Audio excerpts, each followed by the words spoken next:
Hey guys, welcome to Tutorial Guru. Today we'll be learning how to find birthdays on Snapchat. So let's dive right in.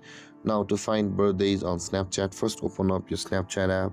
And on this interface guys, at the top left corner of the screen, you can see a Bitmoji or your profile icon.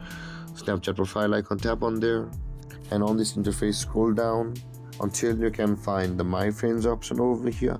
Tap on My Friends and this kind of list will appear guys. And now in order to find your birthday, if someone on your contact list had their birthday, you can see there is the robot icon beside the My AI at the right side of that contact, or birthday cake icon will be available at the right side of that contact.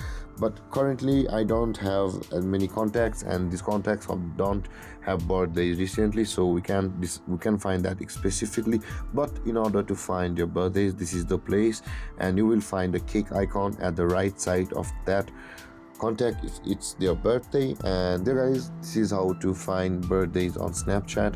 And if you have any confusions or questions regarding the topic, feel free to comment in the comment section below, and don't forget to like, subscribe and hit that bell icon for more videos. Thank you for watching guys.